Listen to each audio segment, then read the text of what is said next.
Kan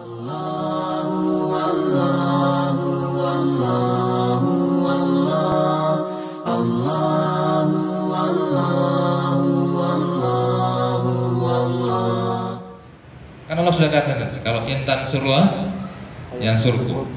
Jadi ada dua hal yang dapat. Allah akan memberikan nasrulnya yang kedua, dan yang kedua Allah memberikan isbat. Jadi kita tuh bukan kalau kita bantu Allah di dalam dakwah ini, Allah akan menyajikan kita dua hal sekaligus, teman-teman. Bukan soal masalah pertolongan saja, tapi isbat, kekuatan, keteguhan. Ya Allah, ngeri itu ah. Kalau ada orang yang kemudian berbicaranya apapun buat dakwah, pekerjaan. Makanya saya coba cari formulasi orang yang kemudian mencoba mengkuantifikasi mendapat sesuatu dari aktivitas dakwah. Saya tanya, kalau Anda mencari sesuatu di dakwah, Anda salah saja. Karena di dakwah ini tidak pernah diajarkan oleh Allah dan Rasulnya. Bahkan para sahabat sekalian soal mendapatkan manfaat dari dakwah. Yang terjadi adalah soal kontribusi. Masih bantah saya bilang gitu. Coba antum lihat siapa sahabat yang menginfakkan hartanya seluruhnya ketika berjuang di jalan dakwah. Hampir semua sahabat. Ada yang setengah, ada yang 2/3, ada yang semuanya. Ditanya sama Rasul, terus hidupmu dan aku punya Allah dan Rasul. Selesai. Mereka mendapatkan sesuatu dari dakwah? Nggak ada, teman-teman. 13 tahun dakwah pertama itu ambil parah lagi, banyak yang dijadikan tumbal dari dakwah ini. Makanya saya nggak habis pikir kalau orang mengkuantifikasi dakwah itu. Saya paling tidak suka ya, Islam. Bahkan kita pernah dengar di medsos itu kan, di media ada ustadz yang gara-gara selisih bayaran 25 juta, 50 juta nggak jadi berangkat ke Hongkong. Buat saya ustadz ini goblok. Dia meninggalkan proyek yang lebih luhur daripada hanya soal ukuran uang 25 juta. Naif banget gitu. Nah, dan saya bersyukur ternyata ustadz ini tidak terkenal lagi sekarang. Ustadz kok kayak gini, saya bilang gitu. Karena Rasulullah tidak pernah terima amplop. Selesai jawabannya, saya bilang. Karena zaman itu nggak ada amplop. Coba antum bisa bayangkan. Jadi ayat ini menjustifikasi soal apapun yang kita hadapi di dunia, soal ujian. Dan Allah ingin memberikan clue kepada kita bahwa ujian terbaik itu adalah lulus menjadi pribadi yang ahsan amalan. Apa terbaik ahsan amalan? Jawabannya selesai, menjadi orang yang bergerak terus kepada jalan Allah, dan kemudian mereka menjadi pribadi yang sudah melakukan amal. Ini fi'il madi. Dalam kaidah bahasa Arab, kalau fi'il madi itu aktivitas yang dilakukan sebelum dia menyeru. Jadi ketika saya berjalan ke depan, saya sudah melakukan perubahan saya sebelumnya. Makanya teko, tahu teko? Teko itu bisa, kalau dia menuangkan air, ada isinya nggak? Ada. Kalau nggak ada isinya bisa nuangkan nggak? Nggak bisa. Makanya dia belajar sebelum dia merubah. Bima kuntum tu'alimun alkitab wa bima kuntum tadrusun. Jadi concern belajarnya itu untuk menguasai kontennya, supaya nanti saya bisa berbagi banyak orang. Makanya ngeri sekali kalau antum tahu manhaj dakwah ini, antum diam, antum bisa duluan, teman-teman.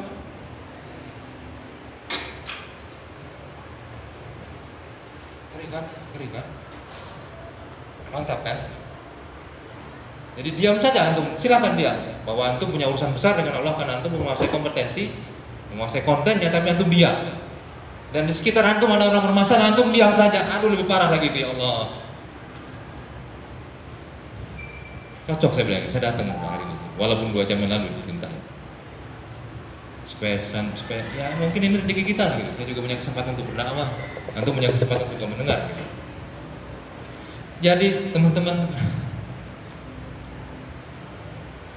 saya tidak tahu kata apa yang paling tepat mengatakan bahwa qul hadhihi sabili adu ilallah ana wa man ittaba'an. Rasul Allah itu memerintahkan kepada Rasul, mengatakan, katakanlah ini jalanku, adu ilallah, aku menyeru kepada Allah di jalan Allah.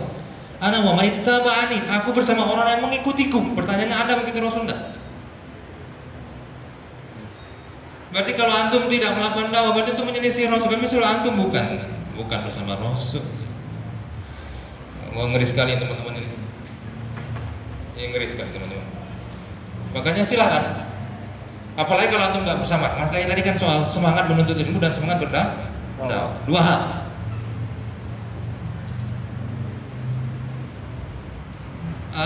Sebab utamanya belajar, iya. Tapi endingnya pada soal distribusi, soal duplikasi dalam kebaikan, Itu hal yang absolut, teman-teman.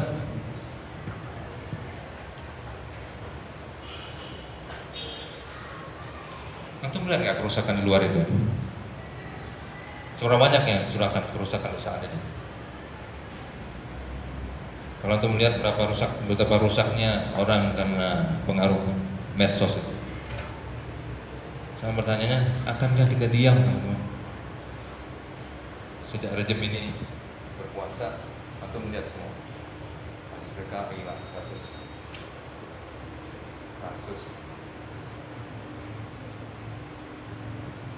macam-macam lagi yang bisa dibahas. Semua bermuara kepada soal hal yang menyesakkan buat kita semua. Makanya menarik tuh, kalau Rasul menggambarkan dakwah itu seperti apa? Kalau Rasul memberikan ilustrasi dakwah seperti apa? Seperti kapal. Ya? Anda pernah dengar hadis itu belum? Halo? Pokoknya mau ngomong nih. Belum. Berarti belum pernah ya? Belum. Ilustrasi Rasul memberikan ilustrasi dakwah seperti kapal. Kapal itu kan, kalau kapal besar dia punya geladak kapal dari yang level yang paling bawah sampai yang paling atas. Sekarang pertanyaannya, saya Rasul memberikan ilustrasi itu dahsyat sekali. Rasul kan tinggal di tanah Arab, dia bisa menjelaskan logika kapal itu dengan jelas, dahsyat. Itu kalau enggak, yang Allah yang menginspiring itu nggak mungkin. Kenapa antum tahu? Saya dulu kuliah di filsafat. Saya dulu kuliah di IAIN. Kenapa surga itu selalu gambaran surga itu selalu dengan sungai gitu. Kenapa soalnya? Karena orang Arab nggak ada yang lihat sungai, ya kan? Jadi sungai itu sesuatu yang amazing. Ya Allah, keren banget kalau lihat sungai. Tajri min tahtiyal anharu khalidina fiha abada. Allah, nikmat banget kalau lihat sungai, apalagi air mulai ada pohon buah, rindang, sejuk ya. Tapi dosen saya sahabat itu bilang, iya keren banget ya Quran itu ya. Karena zaman itu yang makanya kok Allah memberikan hal yang spesial. Ya karena kok Quran itu turun di komunitas Arab dulu. Sehingga kemudian untuk mencerdaskan orang Arab dengan teknologi itu menjadi masuk akal buat mereka. Iya, sesuatu yang amazing itu namanya surga. Maka sampai Rasul mengatakan la ainun ra'at wala udhunun sam'a. La ainun ra'at, tidak pernah lihat oleh mata, tidak pernah dengar oleh telinga.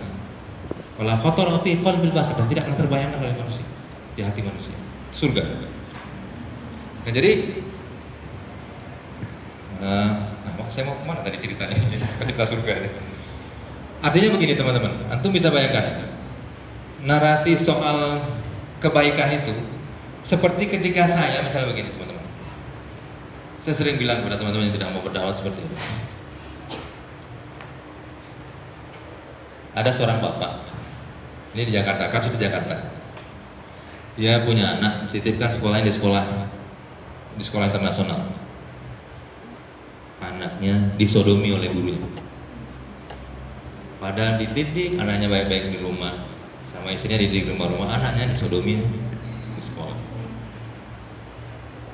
Saya bilang, masihkah kita nggak mau dakwah dalam konteks itu? Jadi ketika apapun yang, kalaulah kemudian kehidupan itu seperti ini kita ya, dan ini logika dia, dan dia akan menginterupsi kita setiap saat. Makanya mindset prim dakwah itu tidak bisa kita baik sendiri dan di tengah komunitas. Bisa nggak kita baik sendiri? Nggak bisa. Ada orang yang bisa baik sendiri? Bisa. Makanya saya bilang kepada orang yang nggak mau berubah, Anda berubah atau kita akan bermasalah. Anda berubah atau kita bermasalah. Maksudnya apa? Ya kalau Anda berubah, Anda akan berhadapan sama saya karena Anda akan menginterupsi saya suatu saat. Boleh jadi sekarang tidak, tapi next time mungkin bulan depan. Contoh, antum tinggal di kampung maling, ya tinggal absen saja, suatu saat rumah antum akan dimaling orang gitu.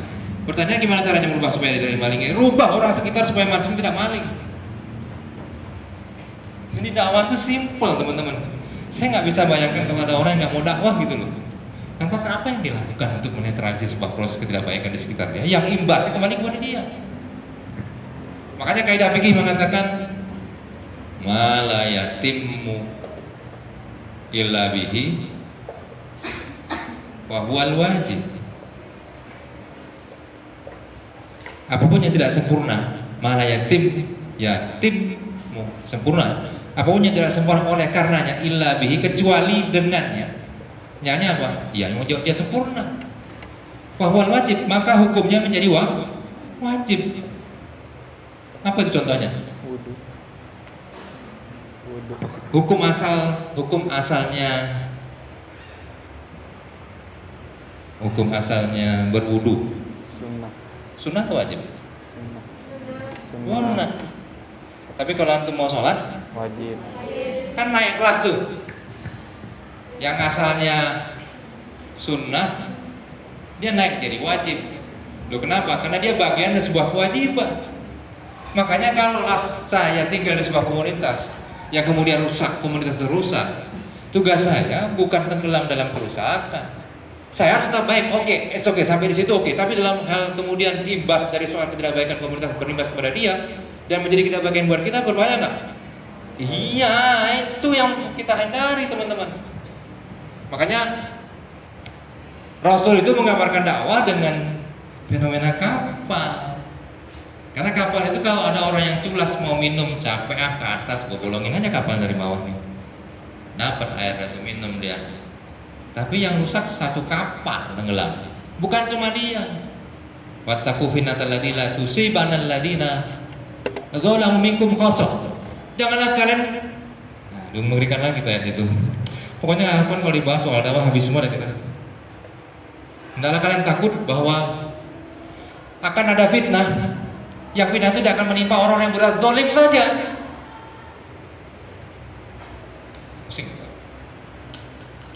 Jadi siapapun yang tidak berdakwah semuanya bermasalah, saya sebut. Al-Quran mengatakan Anda akan tenggelam bersama dengan tenggelamnya peradaban karena Anda tidak melakukan proses islah pada peradaban.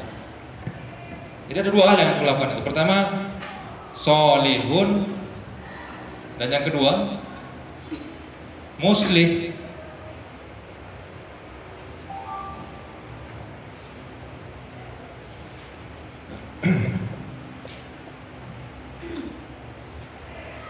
Tidak mungkin kalau antum tidak melakukan perubahan. Iya, tujuan apa? Supaya saya jadi orang baik. Tapi ketika antum sudah berinteraksi dengan komunitas, dan tidak semua orang baik dalam komunitas antum yang ada di sekitar antum, tugas antum mewarnai peradaban. Makanya kalau antum lihat Marotibul Amal itu, ada 7 tahapan dalam proses melakukan perubahan peradabannya kan?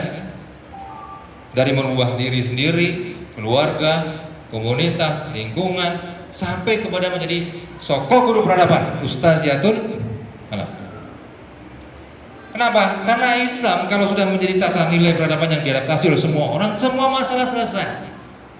Makanya kiamat.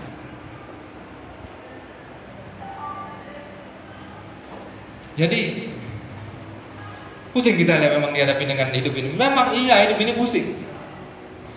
Karena hidup ini sudah fitrahnya ujian. Makanya kalau ada orang yang tidak mau berhadapan dengan dakwah, sesungguhnya dia tidak menghindari, dia menghindari proses fitrahnya untuk menghadapi masalah sebagai ujian dan keluar sebagai pemenang, menjadi pribadi terbaik itu.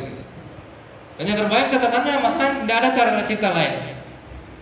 Ada nggak kerjanya lebih bagus daripada dakwah?